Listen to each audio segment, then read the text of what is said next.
Morning, Craig. Hello, How are you? I'm doing well. How are you? I am fabulous. How was your Easter? It was relaxing. So let's go around. Let's hear some good stuff. What do you guys got? Mm, I have my I've first. got a, Go ahead. go ahead. Nope, you go. I've got a buyer's appointment with someone who came to me last July with like a 560 credit score, and it's now at a 700. Wow. Wow. And how did it get there? We made a plan last July of what he needed to do, because he also needed to qualify for down payment assistance. So he followed it and has been checking his credit regularly and is ready now. Bree's flipping humble. He did what Bree told him to do. That's great. That is And how he was a referral. He was a referral of a referral. I love it.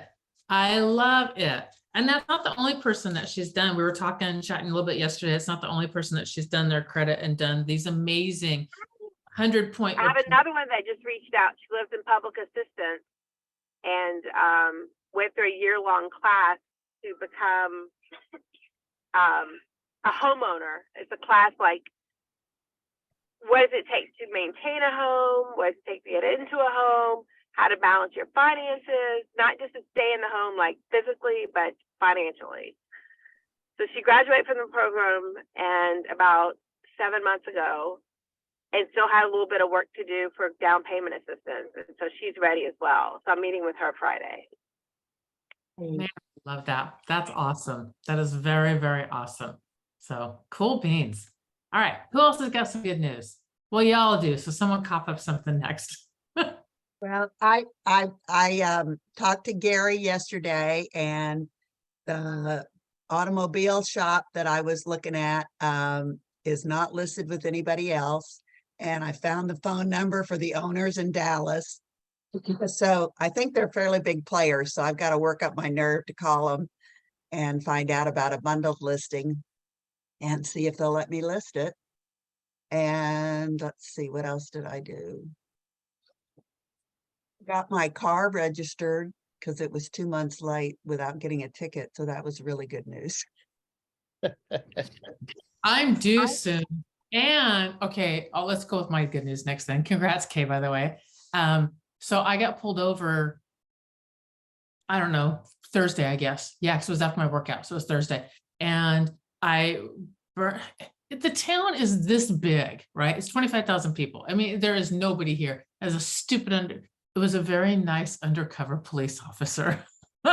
And so I ran through the one stop sign. It didn't stop. I didn't stop. And then I went down to the second one, and I started to go, and another car went in front of me. So I just stopped and let the other car go, and then went. And when I went across, that is when the lights went on behind me from the undercover Mr. Nice police officer. And I was like, so I pulled over, but there's nowhere to pull over. There's cars on both sides, and I pulled over, and I had my top down, and I'm like, do you want me to go around the corner? Because we're right in the middle of downtown USA, in a town that's this big, in the dead center middle of like the busiest part you could be in. And I'm like, oh, please. And he goes, nope, you can stay right here. I'm like, oh. And so you burned through that one, and you almost did that one too. And he's like, relax. He goes, did you know you didn't? I went, oh, and no, I didn't stop there. I never stopped there. And he's like, I don't want you to get a ticket. And then he goes, do you have your license? And he looked at it, he goes, oh, it says safe driver. We don't want to lose that, do we? No, sir, we do not. And, and then just let me go and everything. But the worst part of it is, the part that sucks is my car is really distinctive, and there's not another one anywhere around here. I mean, there's not another one around here at all. And now they know what it looks like. I'm like,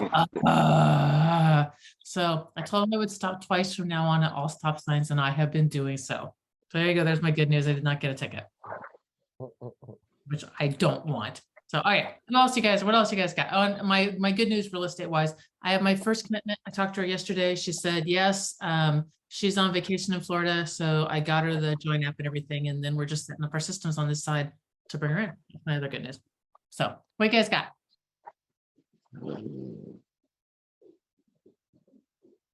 Craig. Me? Yeah. Uh-huh. Let's see. So I went to a restaurant last Thursday after my son got done working out. And I saw a friend of mine who's been saying that he wants to list his gas station for sale. Is this the Um, gas station guy you've been working with for a while? One of them. Okay, It's not the one with the liquor store. This is the other one. It used to be a gas station, but now it's just like a mechanic shop. okay. So he told me that he wanted me to get with him on yesterday. So that was good news, but I called him yesterday, left messages, and he didn't answer. Okay. So Busy. maybe he yes, was he was. busy. Okay. Yeah, because he is a Bells bondsman as well. So Oh, he is busy. yeah. It's still good news. Congratulations, because you're just gonna go politely and kindly go take that listing. Yeah. All right. Let's hear some more. Trevor, what do you got? So, actually, I do have good news. While I was in Mexico, my other listing, the one I'm helping the divorcing family, with sad family, the inspections went really great. We have what's called a TRR here, which is otherwise known as a replacement amendment. What do y'all call them when you have repairs? Repair amendment or repair whatever. So Whatever. we call them treatments, repairs, and replacements. Anyhow, the only thing they asked for was for the garage door to be put back to normal working order. I'm like, Yeah. worst Nice. comes to worst, I can take care of that. I've never done that. I've never written a check in real estate, as we say. Never. Right. Never had to. Thank Well, there you God. go. Not on Congratulations. silicone. So yeah. Yeah. Everything's doing good. All right. Liz, you can talk. Yes, I can. I don't Yes. know what I have. I've got lots going on. I don't know what I have for good news. Let me see. Sun is shining today. Weekend was good. Got some appointments set up with some potential buyers. I'm not sure if they want to be in that space with what's going. So I'm just going to help them assess their situation and see what's going on. And I went to the self-storage training thing that Rob Lane put up on the workplace last night, which was pretty cool. So that was kind of interesting to see all That's that. good investment op for 20 years. I mean, Yeah. Yeah, Greg and I have talked about when we're really rich, we want to buy we'd like to put up a bunch of apartments or buy a huge section of apartments that are tiny apartments on purpose.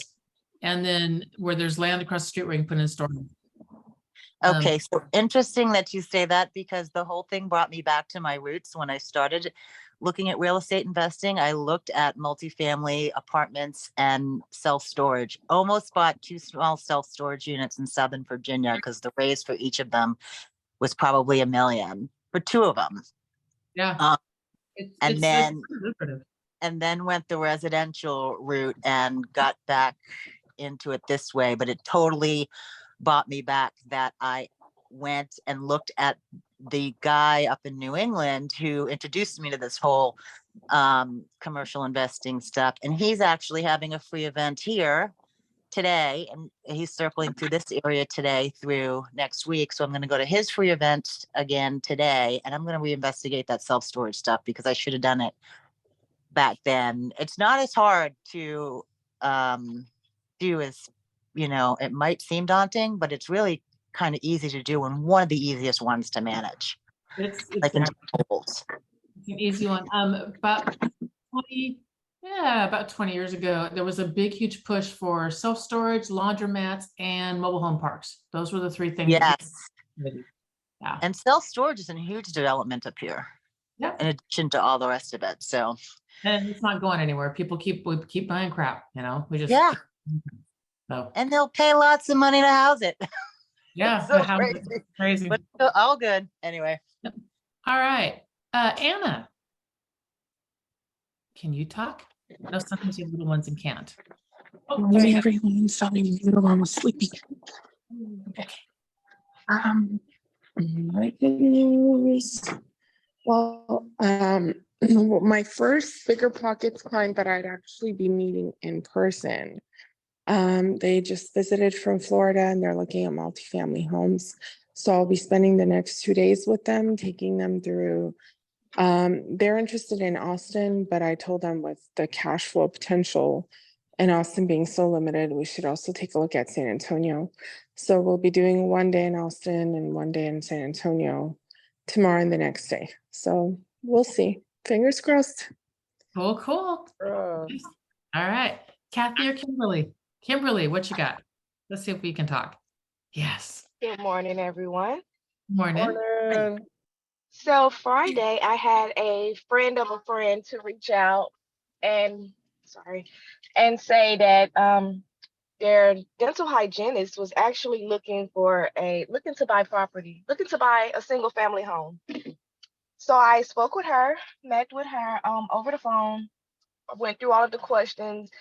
I don't actually have a buyer's intake form, but my sponsor does. So I just looked at his buyer's intake form and got the questions and asked her all of that and just filled it out myself.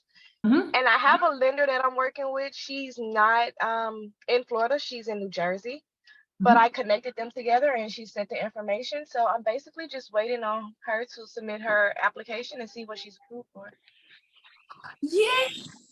Oh, awesome, Kimberly. Good job. Thank you. Exactly. All right. If you don't hear anything from your lender by towards the end of the week, by maybe Thursday afternoon, I would make sure that your lender's circling back around with you and letting you know what's going on so that you guys can tag team with this person to get that app through. Okay.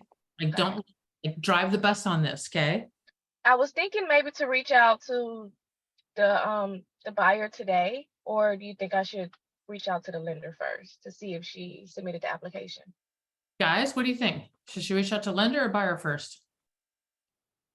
I'll reach out to the buyer. I would do the opposite and reach out to the lender. That's- The lender. Yeah, I always reach out to. I would say, Yeah. yeah, maybe check with the lender. If she hasn't submitted the application, then follow up with the buyer. Exactly. Okay. Hey, I'm Joey, and I'm one of the 30. Sorry. And Trevor. one more question. Yeah. Before someone else goes. So if she's approved for a certain amount and she wants to move forward, I did meet with her to do the buyer broker agreement. I think that's the name of it. Okay. Yes. Representation agreement. Yeah, it's different in every state. Buyer rep agreement, buyer agency agreement, whatever. It's all the same doc, basically. Our broker. Yeah. Yep. So you'd meet with her to get her to sign that next. I believe, okay, in most states, it is required. A lot of people still don't do it. You may get some pushback. You may not. It just really kind of depends on how you present it. Okay. So just don't be afraid of it though. Just slap it out there. And we'll talk about how I used to present it, and then we can talk about how everybody else used to present it too. So we'll do it in 1 sec, okay? Okay, no problem. Thank you. You're welcome. Good job. Kathy. Hi. Hi. Just little things, I guess. I met with one of the lenders around here and kind of got to know what their products were, what they had, where they offered them, that kind of thing. It went really well. And considering I limited it to about a 40-minute call or visit, Mhm. and he was late, it was great. What's awesome? Yeah, so got that done. Then the biggest thing I think that I have is that I finally got the KB Core so that I can call out from KB Core. Oh, it cool. It hasn't been working for months.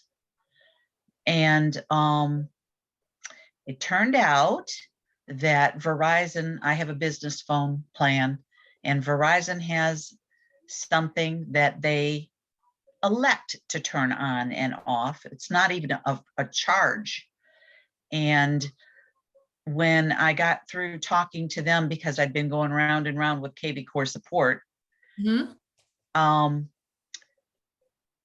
it was called integrated calling. They flipped a switch basically to allow graded calling, Oh, and that's it. That's really good to know. and that's it. Yeah. Right, that's because I have. Kathy? Because when I do my KV Core calls, if I click on the button and call, nothing happens. But if I dial the number myself and then I have to enter it, did you get it so it would automatically call? Yeah, it was doing that before. That's what mine does. And then it stopped. It wouldn't work. Just like what you're saying, you go through the steps from KB Core, it looks like it's gonna Yes. call. It jumps you over to the call log form Yeah. instead of having you call out from the phone. But if you call out from your phone, then it's not Oh, wait a minute. in the system the way you like you said, you have to manually enter I have to everything in. manually do it all. Yeah. So I can call support and it'll do it automatically. Good to know. Thank you. No, call your phone support. Call Verizon. Oh, my phone support. Yeah, not Verizon has not been a- KB Core. Right. It's a problem in your phone. Yeah, I wrote it down. That's a super good thing to know. Matter of fact, Kathy, you might want to, if you feel like it, how do I word it nicely? It would be really helpful if you put that up on the workplace chat too. Okay. Really helpful because that's really good. That's one of those little subtle little things. All right, let's What did they call it again? You flip the switch for the what? Well, they didn't say they flipped the switch, but they activated integrated graded calling. integrated calling. Yep. Very cool. Okay. I have one more piece of good news, which I heard yesterday on a meeting that actually Anna was in that meeting also. I haven't done any research on it. I just want to let you guys know that apparently they passed a law allowing 40-year mortgages. So maybe this is not news to you guys, but it was definitely news to me. And if we've got people that are struggling with payments, with house prices being what they are, if I would just start reaching out to my lenders and figure out who's got it. And then what does that look like on a mortgage payment, for your average price point of a house? Because that's a great piece of information to get out. If you've got somebody that can do a loan, that's a 40-year, and someone's been told that for a, for a $300,000 house, it's $800 or whatever it is. I'm sorry, whatever that works out to be a month. Instead, you could get it for this much a month. Let me know if you're interested. And then the disclaimer whenever you do a loan thing. So I thought that was pretty cool. Okay, Kimberly, buyer agency agreement. All right, how do you guys get your buyer agency agreement signed when you guys get them signed? Like, do you guys have tips or tricks or anything to get those puppies signed, or what do you do? I just have it printed out when I meet with them and sit down and go over it and say, sign here, sign here, sign here, sign here, explain it as I go. I love that. So just matter of fact, boom, boom, boom. Love it. Anybody else have anything? The last time I went to do one is the first time I ever had an issue with it. And it was somebody that wanted to quick go, and they reached out through the system, go see a house. And I mentioned on here that I got there, even though we already talked about it on the phone, they flat out refused to sign it. That's My because mistake you was were a door unlocker for them. Yeah, my mistake was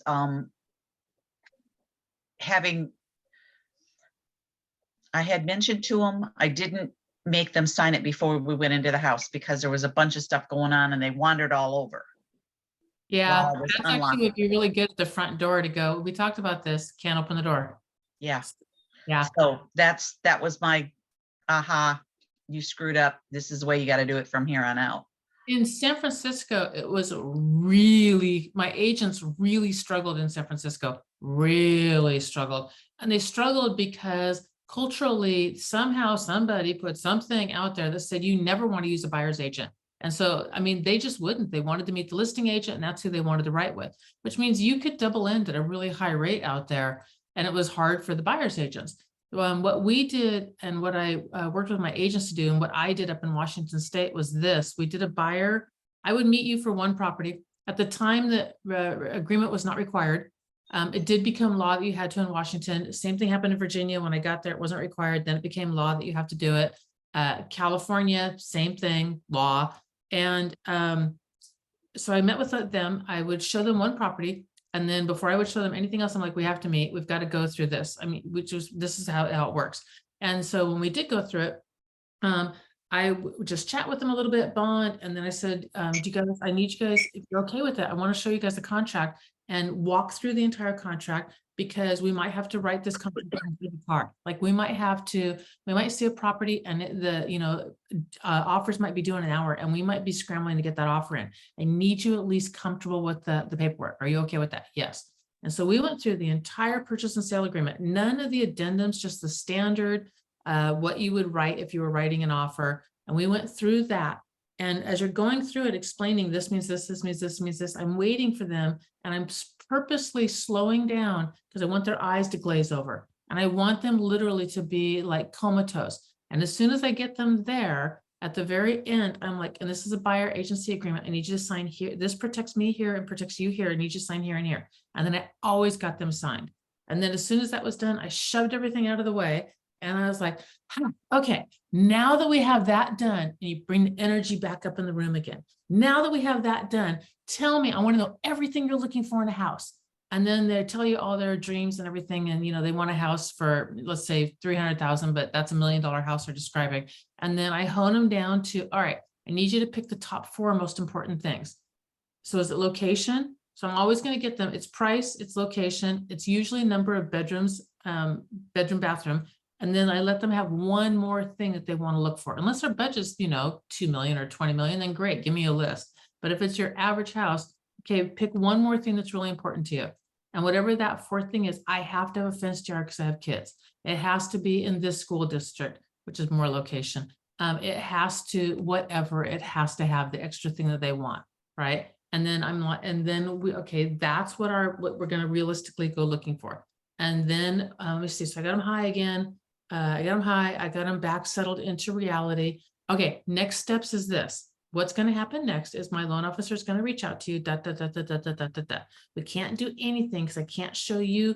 I don't want to take you out and show you Cadillacs if you can afford a Subaru. And I certainly don't want to be showing you Subarus if you can afford a Cadillac. So next step is the loan officer. And as soon as they're done and your paperwork's done, you and I are going to go out looking. I'm going to get, I'll get you set up. But that's how I got mine signed. I put them in a comatose state and then I hit them with the buyer agency. Probably need to change your example because Subarus probably cost as much as a Cadillac now. Yeah. Probably should. You're right. I had someone talk about with her clientele, she talked about jeans. She's like, we're not going to go shopping for Levi's if you can afford Versace or something like that. I was like, that's good. It was very good. And it was appropriate for her and her clientele. It was a perfect match. So pick something that matches up with you and your clientele. So that's how I got mine signed. I like K's also a lot because it's just matter of fact. This needs to be signed. Here we go. Boom. And I like what Trevor said. You just want to be a door opener because that got me the idea of the clipboard outside the door. Can't show. And you can adjust that buyer agency to anything you want. Like we did everything for a year. We did all contracts for a year. Listing agreements, buyer agency agreements, obviously not, when we wrote an offer, but everything else is for a year. But you can write a buyer agency for one house. You can write it for one day. I mean, you can adjust it to whatever you need it to be for them to get them to sign it.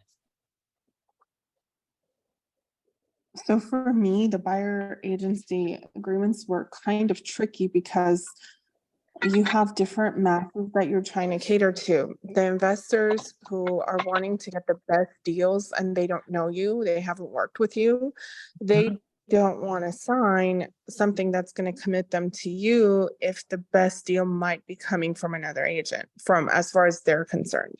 So for those, I figured out a workaround to that is basically you have them sign for, you can have them sign for particular properties or particular areas just to be able to get them to protect your time if you're ever going to go out there and show it to them. But if you have a relationship, because I think the key is realizing how much value to deliver before you have them sign something. Because they always find like it's a commitment that they don't want to do unless you've already shown that you are valuable enough for them to do it for, if that makes sense. So they, if I've had a relationship with them before, like my past clients or people that I've already worked with on a rental, for example, I normally don't, and this is bad, I haven't signed one until, we're about to present an offer. But if it's someone that I've never worked with, I realize it's always best to protect yourself and your time by having them sign it. But I would probably start off with maybe improving my value. Like, for example, these bigger pockets, right? A lot of them, I realized there's a button on the last step that says, contact all 5 agents. So they can actually reach out to 5 people at a time. And I pay for the lead, and so do 4 other people. I want to make sure I'm the one that gets the deal. So how they end up doing, how I do it with them is I would maybe send like market reports, property reports, things like that won't cost me too much time, where it's just, click, click, click for me, that do prove that I have value to offer them. And then I would probably go in and have that signed before I do any physical showings. Because for me, the most time commitment is the physical showing time. Most of the time doing the property research, I can just apply it to my other clients. But it's a little tricky because if you present it too soon, they might be thrown off, and it depends on how you present it as well. So it's kind of tricky. I love all of that. And I love the value prop piece of it also. What did I hear yesterday? And I don't remember where I heard it, but something like if you don't, I think it was that call again, Anna, something like if you don't share your value, they don't see your value. Like you have to show your value. True. Yeah, it really, really is, because otherwise they don't know. And it made me realize, like on my website, we have to do a whole page on just all the stuff that this is what you get. You get dun dun dun dun dun. And I knew that anyway. When John Giggy lost a big recruit, and John said they went with so-and-so. And when I went and looked at so-and-so's website, whoever it was, had a scrolling page like this of all this stuff they offer. Now here's the thing, we offer all that and more, but we don't have a page that says that. And Exactly. And that's the difference. Was it Epic by any chance, that other place that you're talking about? I don't remember. I really don't. I know it was somebody in California, and it was another EXP team is what it was. They were Remember this? Pardon Yeah, me? Remember that? remember this. Yeah, they were going to go with John or them, and they went with them. And I'm thinking maybe it was Nolly, Knolly, Nolly Williams. Yeah, I think it was Nolly. And I looked at Nolly's site and I'm like, that is really not my gig, because I think it's garish, but it doesn't matter. It doesn't matter because it has a bunch of stuff up there and you just scroll forever. And it might not be, whoever's it was, I do remember the website was garish. It might not be Nolly's site. So I don't remember it. And I know, anyway, so full disclaimer, if Nolly's site's not garish, it was not Nolly, it was somebody else. Whoever's it was garish. But again, it doesn't matter. It wasn't my style, but it still doesn't matter because it was very clear and it just went on and on and on and on and on. And I'm like, dang, that took a while to get all that up there. That's cool. So anyway, yeah, you're right. I'm asking because one of my best friends, she's a realtor, and she was with an agency here that seemed like was started by former EXP agents who had left and started their own brokerage. That brokerage had about 2,500 agents across the country, and they were in just a select few states, but they just got a new team added from EXP in California. A guy joined in with 2,600 agents under him. All of them joined. So I wonder if that's the guy. I wonder if that's the person that that John Guy was talking about. Fair enough. 2,600, can you imagine? And so they joined, but these guys literally enumerate every single thing they offer. See, Every single thing. So when you read it, you're like, duh, I need to be here. I know, because it's all that stuff, and that is, yeah, that's huge.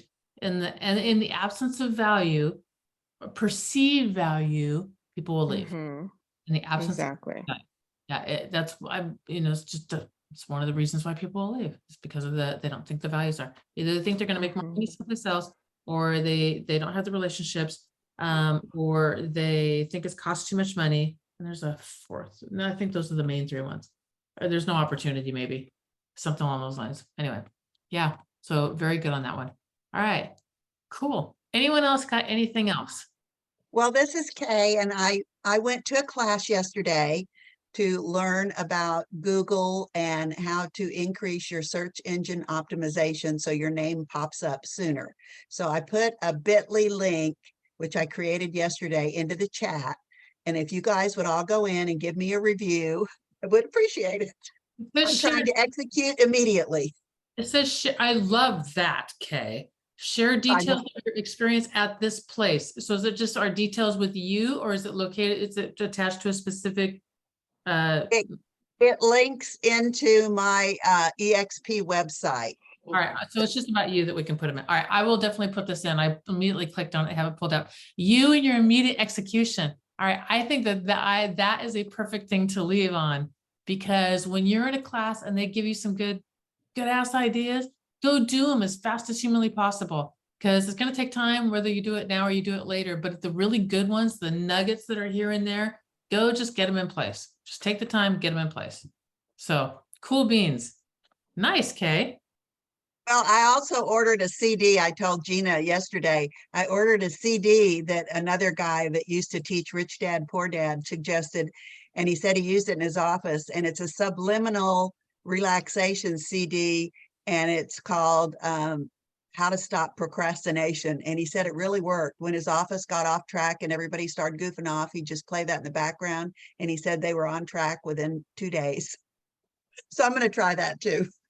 All right, keep me posted on that one. I'm super curious. Super I figured it curious. was worth 24 bucks. I'll try it. Yeah, yep, whatever works, man. All right, well, have an amazing day. I'm looking, this is a good week. This is a good week. This is when business starts to really pick up. And I'm seeing that across the board. And I just think there's good things out there for all, well, I know there's good things out there for all of us. There's good things for all of us. So welcome home, Trevor. Thank you. You're very, very welcome. Good to see you. All right, y'all, go sell a house. Go sell a house, go write your buyer agency agreements, go knock people down dead and make them do what they're supposed to do to help their lives. That's my most inspirational I can get today. I need more coffee. Okay. Good luck, Thank you everybody. all. Bye. Bye-bye.